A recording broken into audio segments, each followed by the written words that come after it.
अस्सलामुअलैकुम everyone, this is Ali from मासिक। दोस्तों, Realme XT 1 महीना हो चुका है मुझे इस्तेमाल करते हुए। आज की इस वीडियो में इसको करते हैं रिव्यू, क्या ये अब भी स्टिल वर्थेबल है, वैल्यू फॉर मनी है कि नहीं, और इसमें 1 महीने बाद क्या कुछ प्रोज और कॉन्स निकल कर आते हैं। आज की इस वीडियो में करते हैं इसको टोटली रिव्यू और देते हैं ऑनेस्ट ओपिनियन, क्या आपको ये डिवाइस बाय करनी चाहिए कि नहीं। सो इस वीडियो को एंड तक देखिएगा, लाइक और शेयर जरूर कीजिएगा, और अगर आप मेरे चैनल पर नए हैं तो चैनल को सब्सक्राइब करना मत भूलिएगा। साथ ही नोटिफिकेशन बेल आइकन को प्रेस कर लीजिएगा ताकि इन फ्यूचर आपको मेरी वीडियोस की नोटिफिकेशन आपके नोटिफिकेशन बार में मिल सके। अब मैं ज्यादा बोर नहीं करता, चलते हैं वीडियो की तरफ। Let's jump to the video.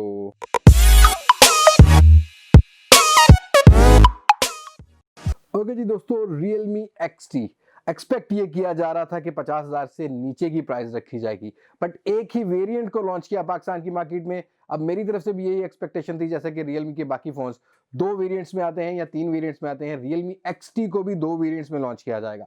But 8GB 128GB के साथ 55,000 रुपए की इनवाइस रेट में लॉन्च किया गया। आफ्टर मार्केट डिस्काउंट जरूर मिलता है, बहुत नाराजगी सोशल मीडिया पर देखने को मिली Realme XT को लेके, लेकिन 50,000 के राउंड अबाउट ऑफलाइन मार्केट में अवेलेबल है। और 8GB 128GB को देखा जाए तो ठीक निकल कर आती है। प्राइस के बाद अगर इस फोन की बिल्ड क्वालिटी की बात की जाए, जी हाँ दोस्तों, ग्लास बिल्ड क्वालिटी, यहाँ आपको प्रीमियम लुक देखने को मिलती है, ग्रेडियंट शेड मिलता है, गोरिल्ला ग्लास 5 की रियर पर प्रोटेक्शन रखी गई। हैंड ग्रिप इस फोन की मुझे बहुत पसंद आई, यहाँ पर ऑन ऑफ की, इवन इसका जो फ्रेम है एल्यूमिनियम लुक प्रोवाइड करता है, तो पॉलीकार्बोनेट वाला, लेकिन एल्यूमिनियम लुक प्रोवाइड करता है। हैंड ग्रिप इस फोन की मुझे बहुत जबरदस्त लगी, इवन ऑन ऑफ की इंप्लीमेंट और साथ ही वॉल्यूम रॉकर कीज की इंप्लीमेंट, ये मुझे काफी जबरदस्त लगी। आपको एक साइड पर ही वॉल्यूम रॉकर कीज के साथ ही आपको सिम ट्रे देखने को मिलती है, जिसमें आप एक्सटर्नल कार्ड भी लगा सकते हैं, डेडिकेटेड मेमोरी कार्ड स्लॉट भी लगा सकते हैं, क्योंकि मेरे हिसाब से एक अच्छी चीज है। अगर आप मेमोरी को एक्सटेंड करना चाहें तो एक्सटेंड भी कर सकते हैं। लेकिन अगर यहाँ डिस्प्ले की बात की जाए तो ये इसका एक हाईलाइटिंग फीचर भी होगा, लेकिन आपको छोटा सा यहाँ कॉम्प्रोमाइज करना पड़ेगा। जी हाँ दोस्तों, वैसे तो 50,000 55,000 की रेंज में हमें बेजललेस डिस्प्ले मिल रहे हैं, लेकिन इस फोन के अंदर आपको ड्यू ड्रॉप नॉच 6.4 इंचेस का super AMOLED display 1080p resolution के साथ मिलता है। अब गोरिल्ला ग्लास 5 की प्रोटेक्शन भी रखी गई है, जो कि एक प्लस पॉइंट है। और यहाँ स्क्रैचेस मुझे बहुत कम देखने को मिले 1 महीना यूज करते हुए। यहाँ डिस्प्ले की सैचुरेशन काफी बेहतर निकल कर आती है। अब इसके अंदर आपको डीप ब्लैक काफी जबरदस्त देखने को मिलते हैं, क्लियरेंस काफी जबरदस्त लगी। इवन यहाँ पर जो डे लाइट में ये डिस्प्ले है मेरे लिए काफी विजिबल रहा। अब गेमिंग एक्सपीरियंस की बात करूं तो गेमिंग में भी इस फोन के कलर्स ने मुझे काफी इंप्रेस किया। डिस्प्ले की रेंडरिंग हो या कलर सैचुरेशन, आपको जो हो कलर एक्सपोजर जो हो, वो आपको डिस्प्ले की डायनामिक रेंज भी काफी बेहतर मिलने वाली है। तो डिस्प्ले और बिल्ड क्वालिटी में Realme XT ने मुझे काफी इंप्रेस किया। लेकिन अगर बात की जाए इस फोन के परफॉर्मेंस की, जी हाँ दोस्तों, अब ये अपनी रेंज का पहला ऐसा फोन है और ये वाहिद ऐसा फोन है जो फिलहाल Snapdragon 712 2.3 octa core processor 10 nanometer base processor मिलता है। एड्रीनो 616 का हमें यहाँ जीपीयू भी मिल रहा है। 8GB रैम 128GB रोम मिलता है। अब इस फोन के अंदर जो ऑपरेटिंग सिस्टम है वो बिल्कुल ओप्पो के फोन्स की तरह ही आपको वर्जन कलर ऑपरेटिंग सिस्टम 6.0 मिल रहा है, लेकिन इसकी अपडेट भी Realme की 7.0 की जरूर आ जाएगी, जो कि एंड्रॉइड पाई बेस्ड है फिलहाल जो इसके अंदर है। बस इस चीज में आपको थोड़ा सा कंप्रोमाइज करना पड़ता है, क्योंकि अनबॉक्स करते ही जरा कार्टूनिश थीम देखने को मिलती है। बट अगर आप कोई लॉन्चर यूज करते हैं, आपको थीम्स वगैरह डाउनलोड करने का शौक है, तो इसका डिस्प्ले आपको काफी जबरदस्त लगने वाला है। जी हाँ दोस्तों, और परफॉर्मेंस की बात करूं तो यहाँ रैम मैनेजमेंट भी इस फोन की मुझे काफी बेटर लगी। इवन यहाँ पर 8GB रैम के साथ मुझे किसी भी ऑनलाइन गेम हो या कोई भी सोशल मीडिया यूज हो या मेरा डे टू डे यूजेज हो, लिटरली सिंगल लैग भी देखने को नहीं मिला। अब अगर पबजी या COD या फ्री फायर जैसी गेम्स अगर आप इस पर खेलते हैं, तो यहाँ पर आप पबजी पर अल्ट्रा फ्रेम रेट पर भी खेल सकते हैं, जो कि एक्स्ट्रा ऑर्डिनरी अच्छी गेम प्ले दे देता है, और फोन ज्यादा हीट भी नहीं होता। हालांकि ग्लास बिल्ड क्वालिटी है, लेकिन ये मुझे ज्यादा हीट होता हुआ नहीं मिला। फोर्टनाइट 720p पिक्सल्स पर मैं खेल सकता हूँ इस पर, जो कि मेरे हिसाब से इस रेंज के अंदर एक अच्छी बात है। वैसे तो फोर्टनाइट हमें ज्यादातर स्नैपड्रैगन की 800 सीरीज में 1080p के साथ मिलती है, तो यहाँ ये फोन जो है परफॉर्मेंस के हिसाब से, गेमिंग के हिसाब से काफी जबरदस्त निकल कर आया। साथ ही इंक्लूड करना चाहूंगा इसकी डॉल्बी एटमॉस की साउंड क्वालिटी। जी हाँ दोस्तों, इसने भी मुझे काफी इंप्रेस किया, काफी लाउड नजर आई। इवन गेम खेलते हुए मुझे ज्यादातर हैंड्स फ्री को यूज करना जरूरत नहीं पड़ी, काफी लाउड लगा। और वीडियोस देखते हुए भी यहाँ पर जो साउंड है वो इस फोन का 10 आउट ऑफ 10 नजर आता है, और लाउड भी काफी है, क्रिस्प, यहाँ बेस आपको काफी बेहतर देखने को मिल जाती है। तो परफॉर्मेंस के हिसाब से भी ये फ़ोन जो है 10 आउट ऑफ 10 लेके जाता है अगर इस रेंज में देखा जाए। लेकिन इसका हाईलाइटिंग फीचर है इसका रियर कैमरा। जी हाँ दोस्तों, ये दुनिया का पहला ऐसा फ़ोन था जो कि आपको रियर 64 मेगापिक्सल मेन सेंसर के साथ मिल रहा था।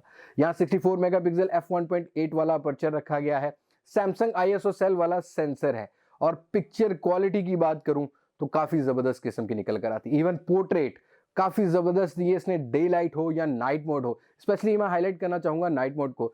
डार्क नाइट में अगर कोई डार्क कंडीशन में आप पिक्चर कैप्चर करते हैं तो Realme XT ने यार मुझे सीरियसली बहुत इंप्रेस किया। अब इसके रियर में आपको EIS इलेक्ट्रॉनिक इमेज स्टेबलाइजेशन का भी ऑप्शन मिल जाता है। 4K की रिकॉर्डिंग भी कर सकते हैं आप रियर कैमरा से, और वीडियोस जो हैं डे लाइट हो, इंडोर लाइट्स हो, काफी जबरदस्त निकल कर आती है। फ्रंट साइड की नॉच में 16 मेगापिक्सल का सेंसर है। अभी Realme XT और X2 जो सिंपल मॉडल है 730G वाला, जो कि पाकिस्तान में लॉन्च नहीं किया जाएगा, उसमें आपको फ्रंट कैमरा का डिफरेंस मिलेगा। X2 में आपको मिलता है 32 मेगापिक्सल और इस फोन में मिलता है 16 मेगापिक्सल। अब 16 मेगापिक्सल थोड़ा सा स्ट्रगल जरूर करता है, लेकिन यही सेंसर हम Realme 5 Pro में भी इस्तेमाल कर चुके हैं, और साथ ही हम इस्तेमाल कर चुके हैं Realme 3 Pro में। सेंसर जबरदस्त निकल कर आता है, लेकिन डे लाइट में अगर आपकी बैक साइड पर सनलाइट है, डायनामिक रेंज में थोड़ा सा मुझे कॉम्प्रोमाइज करना पड़ा फ्रंट कैमरा के लिहाज से। लेकिन रियर कैमरा 10 आउट ऑफ 10 निकल कर आता है। अब मेन सेंसर के साथ आपको 3 सेंसर और देखने को मिल रहे हैं रियर पर।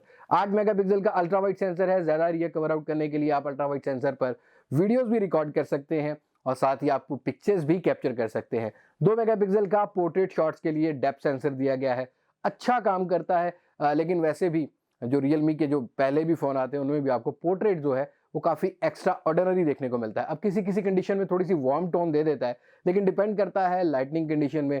2 मेगापिक्सल का मैक्रो सेंसर है जिस पर आप वीडियो भी रिकॉर्ड कर सकते हैं और मैक्रो शॉट्स भी ले सकते हैं, और इस फोन ने मुझे काफी इंप्रेस किया। इवन यहाँ डेडिकेटेड आपको नाइट मोड देखने को मिलता है। बहुत डार्क कंडीशंस में अगर आप पिक्चर भी कैप्चर करना चाहें मेन सेंसर 64 मेगापिक्सल से, तो काफी इंप्रेस करता है Realme XT। अब इस फोन की अगर स्लो मोशन की बात की जाए तो 120 फ्रेम पर सेकंड और 960 फ्रेम पर सेकंड पर स्लो मो भी ठीक दे देता है। लेकिन लो लाइट, बेसिकली मैं लो लाइट इस चीज को बोलता हूँ, जब आप किसी लाइट मोड के इवेंट पर जा रहे होते हैं, किसी शादी ब्याह के इवेंट पर जा रहे हैं या किसी पार्टी के इवेंट पर जा रहे हैं, तो थोड़ा सा स्ट्रगल जरूर करेगा। लेकिन अगर आपके पास लाइटनिंग कंडीशन बेहतर है तो यहाँ पर स्लो मोशन भी इस फोन का काफी जबरदस्त निकल कर आता है। इवन आप टिकटॉक हो गई या किसी भी सोशल मीडिया या अपने इंस्टाग्राम के लिए अगर आप वीडियोस रिकॉर्ड करना चाहते हैं रियर कैमरा से स्लोमो के ऊपर या स्लो मोशन के ऊपर, तो ये फोन आपको बिल्कुल भी जो आपकी उम्मीदें हैं उस पर पूरा उतर जाएगा। तो कैमरा कैटेगरी में भी मुझे Realme XT ने काफी इंप्रेस किया। लेकिन इस सारे पैकेज के बाद अगर बैटरी टाइमिंग अच्छी ना होना तो डिवाइस जस्टिफाई नहीं करती।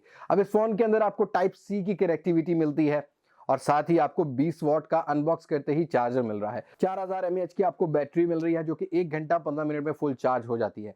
अगर आप 4G यूज करते हैं तो कंटिन्यूसली 5 से 6 घंटे 4G डाटा सिम के ऊपर की बात कर रहा हूँ, 3G होगा थोड़ी सी कम हो जाएगी बैटरी टाइमिंग, तो बिल्कुल ठीक चलता है ये फोन। टाइमिंग जो है वो 5 से 6 घंटा आपको कंटिन्यूसली गेम प्ले हो गया या वीडियोस देखना चाहें आप इस पर देख सकते हैं। लेकिन अगर आप वाईफाई को यूज करते हैं तो यही बैटरी टाइमिंग 2 से 2.5-3 घंटा एक्सटेंड हो जाती है, क्योंकि सेम जो फोन है उसका मेन प्रोसेसर जरा कम यूज हो रहा होता है। नेटवर्क के ऊपर थोड़ा सा डाटा नेटवर्क पर आपको बैटरी टाइमिंग कम देखने को मिलेगा। और अगर आप नॉर्मल यूजर हैं, आपको जस्ट फेसबुक यूज करना है या व्हाट्सएप यूज करना है या आपको कोई छोटी मोटी वीडियो कॉल करनी है, तब ये फोन आराम से 1 से 1.5 दिन आपको बैटरी बैकअप भी प्रोवाइड कर देता है। अब यहाँ आपको इन डिस्प्ले फिंगरप्रिंट सेंसर भी मिलता है, जो कि काफी जबरदस्त लगा मुझे। इवन यहाँ पर फिंगरप्रिंट सेंसर की स्पीड भी काफी जबरदस्त निकल कर आती है। ऑप्टिकल फिंगरप्रिंट सेंसर रखा गया है। फेस अनलॉकिंग भी इस फोन का बेटर है, और इस फोन के अंदर आपको जायरो की जो सपोर्ट मिलती है, आप यूट्यूब पर या कोई भी 360 वीडियोस देखना चाहें, VR को यूज करना चाहें, तो ये फोन कभी भी आपको आपकी उम्मीदों पर ऐसा नहीं है कि पूरा नहीं उतरेगा। यहाँ आपको कलर सैचुरेशन डिस्प्ले की काफी बेहतर मिलने वाली है। तो ये था मेरा बेसिकली एक्सपीरियंस। अब यहाँ पर अगर हैंड फ्री का साउंड की बात करूँ, हैंड फ्री जैक 3.5 के जैक की साउंड की बात करूँ, तो वो भी कमाल कर निकल कर आता है, क्रिस्प निकल कर आता है, साउंड क्वालिटी काफी बेहतर है। लेकिन उसके लिए भी आपको हैंड्स फ्री जो है जो आपने हेडसेट यूज करना है या हैंड्स फ्री यूज करनी है, उसके लिए आपको क्वालिटी वाली हैंड्स फ्री यूज करनी होगी। बाकी साउंड क्वालिटी बहुत जबरदस्त निकल कर आती है। इस फोन में सिर्फ नोटिफिकेशन लाइट नहीं मिलती कॉल वगैरह आने के बाद या मिस कॉल या मैसेजेस की, या आप चार्जिंग पे जब लगाते हैं तो कोई भी नोटिफिकेशन लाइट नहीं मिलती। अभी फिलहाल अपने एक्सपीरियंस की बात करूं तो 10 में से 9.5 नंबर देना चाहूंगा, क्योंकि यहाँ ड्यू ड्रॉप नॉच है इस प्राइस रेंज के अंदर, बस ये छोटा सा हमें कॉम्प्रोमाइज करना पड़ता है। Otherwise compact size gorilla glass 5 की यहाँ बिल्ड क्वालिटी मिलती है। कैमरा काफ़ी आउट क्लास निकल कर आता है। बाकी हर परफॉर्मेंस इस फ़ोन की अपनी प्राइस के हिसाब से मेरे हिसाब से अब तक जस्टिफाई करती है, क्योंकि इस प्राइस रेंज के अंदर कोई भी कंपटीटर आपको ना तो 8GB 128GB स्नैपड्रैगन 712 के साथ प्रोवाइड कर रहा है, और साथ ही एमोलेड डिस्प्ले, डॉल्बी एटमॉस का सराउंडिंग साउंड, 64 मेगापिक्सल कैमरा के साथ ये पैकेज 50,000 रुपए को बिल्कुल जस्टिफाई करता है। अब आप में से कितने दोस्त Realme XT को इस्तेमाल कर रहे हैं, ये कमेंट सेक्शन में जरूर शेयर कीजिएगा। बस आज की वीडियो में इतना ही है। उम्मीद करता हूं मेरा रिव्यू, देसी रिव्यू आपको पसंद आया होगा। मेरा जो एक्सपीरियंस है वो मैंने आपसे शेयर आउट कर लिया है, और आप लेना चाहें तो Realme XT को बिला झिझक 50,000 की रेंज में बाय कर सकते हैं। बस आज की वीडियो में इतना ही। मुलाकात होगी नई वीडियो में किसी नई अनबॉक्सिंग, किसी नए रिव्यू के साथ। तब तक मुझे दें इजाजत। मैं हूं अली अब्बास मास्टेक से, पाकिस्तान, पाइंदाबाद। अल्लाह हाफिज।